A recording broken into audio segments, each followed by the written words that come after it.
للعالمين وعلى آلك وصحابك يا سيدي يا خاتم النبيين. نحمده ونصلي ونسلم على رسوله الكريم.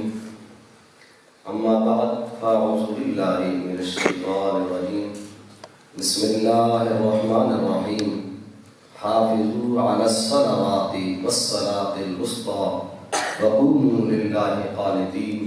آمنت بالله صدق الله مولانا العظيم. آج کا ہمارا موضوع ہے نماز. فرائض میں سے کلمے کے بعد جن 5 چیزوں پر اللہ کریم نے بنیاد رکھی ہے، پہلا کلمہ اور دوسرا اہم رکن جو ہے اسلام کا وہ نماز ہے. اور بار بار اللہ کریم نے اس نماز کی فضیلت اور اہمیت کو بیان فرمایا ہے. قرآن کریم میں اللہ کریم نے 2 رکنوں کا 2 فرائض کا اکٹھا ذکر کرتے ہوئے کہیں فرمایا اقیموا الصلاۃ وآتوا الزکاۃ، نماز قائم کرتے رہو اور زکوٰۃ ادا کرتے رہو.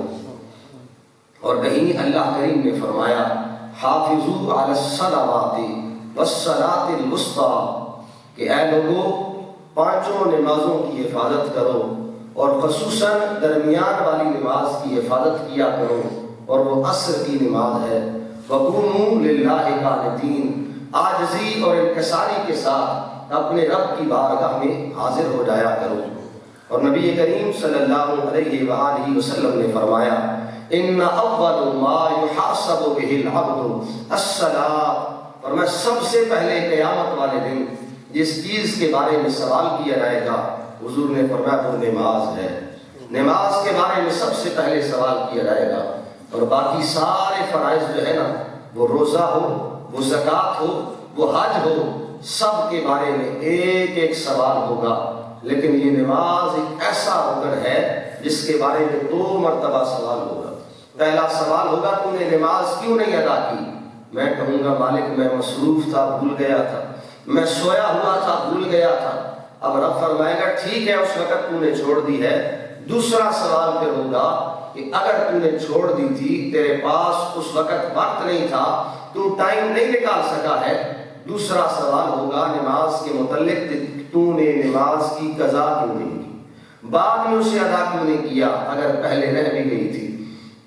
اور حضور نبی رحمت صلی اللہ علیہ وآلہ وسلم نے ایک صحابی حضرت ابو ذر غفاری رضی اللہ تعالیٰ عنہ کے ساتھ حضور جا رہے تھے، تو میرے کریم محبوب علیہ السلام نے ایک درخت کی ٹہنی کو پکڑا اور حضور نے اسے ہلانا شروع کر دیا. اب جب حضور نے اس ٹہنی کو ہلایا تو اس کے پتے سارے گرنے لگ پڑے. حضرت ابو ذر غفاری کو مخاطب کرتے ہوئے حضور نے فرمایا ابو ذر جانتا ہے جب نمازی نماز ادا کرتا ہے تو نماز ادا کرنے کے بعد اس کے گناہ اس طرح جھڑ جاتے ہیں جس طرح اس درخت کی ٹہنی سے پتے جھڑ گئے. یعنی نماز ادا کرنے کے صدقے میں اللہ کریم اس کے گناہوں کو معاف فرما دیتا ہے. کوئی بھی پریشانی ہو، کوئی بھی مصیبت ہو، زندگی کے کسی موڑ پہ مشکل نے آپ کو گھیرا ہو، تو ایک ہی طریقہ ہے اسے دور کرنے کا کہ آئیں اور اپنے رب کی بارگاہ میں کھڑے ہو جائیں. حضور نبی رحمت صلی اللہ علیہ وآلہ وسلم کا یہ طریقہ تھا کہ اذا حزنہ امر قام فصلی، جب سرکار کو کوئی چیز پریشان کیا کرتی تھی تو حضور وضو کر کے اللہ کی بارگاہ میں کھڑے ہو کے نماز ادا کیا کرتے تھے. اللہ آپ کی پریشانی کو دور کر دیا کرتا ہے. ایک صحابی حضور نبی رحمت صلی اللہ علیہ وآلہ وسلم کی بارگاہ میں آئے اور آ کر عرض کی کہا حضور مجھ سے لغزش ہو گئی ہے، بھول ہو گئی ہے، مجھ سے گناہ کر بیٹھا ہوں، نماز کا وقت ہو گیا. حضور نے فرمایا چلو نماز پڑھ لیں. اب نماز ادا کی اس صحابی نے حضور کے پیچھے. نماز پڑھنے کے بعد وہ صحابی پھر حضور کی بارگاہ میں آیا، پھر عرض کی کہا حضور میں نے عرض کی تھی مجھ سے گناہ ہو گیا ہے، بھول ہو گئی ہے، اب کیا حکم ہے میرے لیے، کیا کفارہ ہے میرے لیے؟ حضور نے فرمایا میرا مالک فرماتا ہے اقم الصلاۃ طرفی النہار وزلفا من اللیل ان الحسنات یذہبن السیئات. فرمایا میرا رب 5 نمازوں کا ذکر کرتے ہوئے گویا فرماتا ہے کہ دن کے اوقات میں بھی رات کے اوقات میں بھی نمازیں پڑھا کر اپنے رب کو یاد کیا کر. کیوں؟ کیونکہ ان الحسنات یذھبن السیئات، میرا رب فرماتا ہے تو نماز پڑھے گا جیسے ہی نیکی آتی جائے گی اللہ کریم تیرے گناہوں کو معاف فرما دے گا. اب اس صحابی نے عرض کی، کہا حضور ہمارے لیے آسان کر گئے. وہ صحابہ سارے راستے کھول گئے. عرض کی، کہا حضور کیا یہ صرف میرے لیے ہے؟ کیا یہ گنجائش یا یہ معافی صرف میرے لیے ہے کہ گناہ میں نے کیا ہے، گناہ کرنے کے بعد آیا ہوں نماز پڑھنے کے لیے، تو نماز پڑھنے کے بدلے میں میرا رب میرے گناہوں کو معاف فرماتا ہے، کیا یہ صرف میرے لیے ہے؟ تو ترمذی شریف کے الفاظ ہیں، حضور نے فرمایا نہیں نہیں، صرف تیرے لیے یہ گنجائش نہیں ہے، بلکہ میرا کوئی بھی امتی گناہ کرنے کے بعد اگر رب کی بارگاہ میں آئے گا، نماز ادا کرے گا، اللہ کریم اس کے سارے گناہوں کو معاف فرما دے گا. کہیں حضور نبی رحمت صلی اللہ علیہ وآلہ وسلم نے صحابہ کرام کو بٹھایا اور نماز کی اہمیت کو واضح کرتے ہوئے میرے سرکار نے فرمایا صحابہ ذرا بتاؤ تو صحیح، ایک وہ بندہ ہو جس کے گھر کے دروازے کے باہر سے نہر گزرتی ہے اور وہ دن میں 5 مرتبہ اس نہر میں غسل کیا کرتا ہے، دن میں 5 مرتبہ نہاتا ہے اس نہر میں، ذرا بتاؤ تو صحیح کیا اس کے جسم پر کوئی میل کچیل باقی رہے گی؟ کیا کوئی میل باقی رہے گی اس کے جسم پر؟ صحابہ نے عرض کی، کہا حضور نہیں، 5 مرتبہ دن میں کوئی نہاتا ہو اس کے جسم پر میل کہاں سے آئی؟ فرمایا اسی طرح میرا کوئی امتی اگر دن میں 5 مرتبہ نماز ادا کرتا ہے تو اس کے نامہ اعمال میں کسی قسم کا کوئی گناہ باقی نہیں رہتا. یعنی یہ نماز ایک ایسا عمل ہے آپ ادا کرتے جائیں گے تو اس کے بدلے میں اللہ کریم آپ کے گناہوں کو معاف کرتا جائے گا، آپ کے نامہ اعمال میں نیکیوں کا اضافہ ہوتا جائے گا.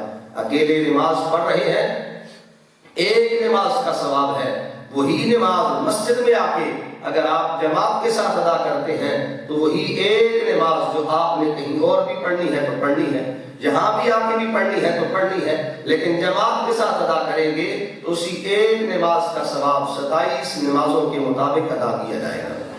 اور کہیں حضور نبی رحمت صلی اللہ علیہ وآلہ وسلم نے فرمایا اذا کبر العبد لصلاته، جب بندہ تکبیر کہہ کر نماز کے لیے کھڑا ہوتا ہے تو رب کریم فرشتوں کو بلاتا ہے اور کہتا ہے اس بندے پر مامور فرشتوں آؤ میری بارگاہ میں. وہ فرشتے جاتے ہیں تو میرا رب فرماتا ہے یہ بندہ ہماری بارگاہ میں کھڑا ہو گیا ہے عبادت کے لیے، جتنی دیر عبادت کر رہا ہے اللہ کریم فرماتا ہے میرا یہ جی چاہتا ہے کہ میرا بندہ گناہوں سے ذرا پاک ہو جائے، اس کے گناہ ذرا اس کے اندر سے نکال لو اور اس کے اوپر کھڑے کر دو، جتنی دیر یہ نماز ادا کرتا رہے. حضور نے فرمایا اس کے گناہ اس کے نامہ اعمال سے اٹھا لیے جاتے ہیں. بندہ نماز پڑھتا رہتا ہے، نماز پڑھ کے وہ بندہ فارغ ہوتا ہے، سلام پھیرتا ہے، فرشتے رب کی بارگاہ میں جاتے ہیں، مالک گناہ تو نے نکلوا لیے تھے کہ یہ عبادت کرنے لگا ہے، ذرا اس کے گناہ نکال لو.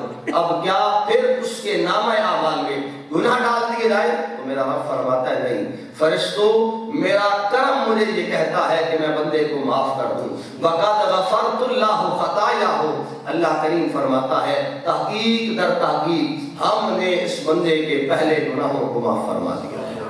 یعنی اس نماز کے بدلے میں اللہ کریم ہمارے اعمال نامے کو پاک اور صاف کر دیتا ہے. سستی ہے تو ہماری طرف سے ہے، کاہلی ہے تو ہماری طرف سے ہے، کمزوری ہے تو ہماری طرف سے ہے.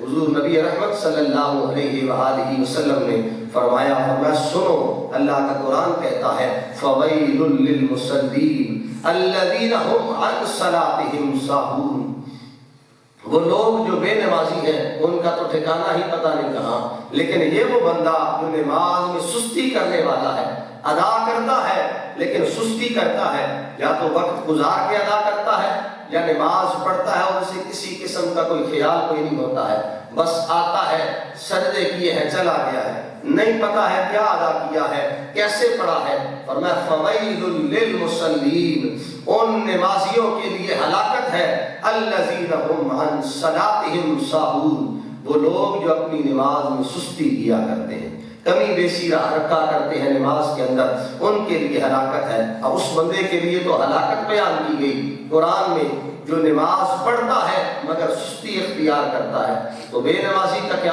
تو صحابہ کرام کے دور میں، اس دور میں یہ تصور ہی نہیں تھا کہ بندہ مسلمان بھی ہو اور بے نمازی بھی ہو. یہ تصور ہی کوئی نہیں تھا کہ بندہ کلمہ بھی پڑھتا ہو اور نماز پڑھنے نہ آتا ہو. ہم وہ گئے گزرے لوگ ہیں جنہیں کبھی رب یاد ہی نہیں آتا ہے، جنہیں کبھی خوف ہی نہیں آتا ہے. یہ نماز ایک ایسا فریضہ ہے جو دن میں 5 مرتبہ پلٹ کر واپس آنے والا ہے، اور آذان دینے والا مؤذن رب کی طرف سے قاصد اور ڈاکیا بن کے بندے کو کہتا ہے حی علی الفلاح. اے دکانداری میں کامیابی ڈھونڈنے والے، اے پیسے میں کامیابی ڈھونڈنے والے، اپنی نیند میں یا اپنے کام اور مشغول رہنے والے، اگر اس دنیا میں بھی کامیاب ہونا چاہتا ہے، کل آخرت میں بھی کامیاب ہونا چاہتا ہے، تو ان الفاظ کا مطلب یہ ہے حی علی الفلاح. رب کی بارگاہ میں نماز ادا کرے گا، رب تمہیں اس جہان میں بھی کامیاب کرے گا، کل آخرت میں بھی کامیابی عطا فرمائے گا. حضور نبی رحمت صلی اللہ علیہ وآلہ وسلم نے فرمایا من حافظ علیہا کانت لہ نورا وبرہانا ونجاتا یوم القیامت.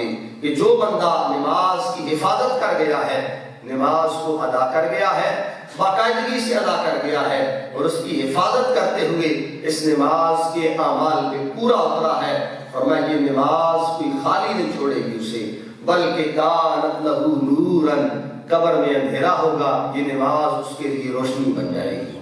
قیامت والے دن کوئی چیز پاس نہیں ہوگی تو کانت لہ برہانا، یہ نماز اس کے لیے دلیل بن جائے گی. وہ کہے گا مالک میرے پاس دلیل ہے. قیامت والے دن نجات کا کوئی ذریعہ باقی نہیں رہے گا. کانت لہ نجاتا یوم القیامت، تو وہ قیامت والے دن اس کی نماز اس کی نجات کا ذریعہ بن جائے گی. لیکن ساتھ یہ بھی فرمایا وَمَن لَمْ يُحَافِظْ عَلَيْهَا لَمْ يَكُنْ لَهُ نُورًا وَلَمْ يَكُنْ لَهُ نِجَاتًا وَلَمْ يَكُنْ لَهُ بُرْهَانًا.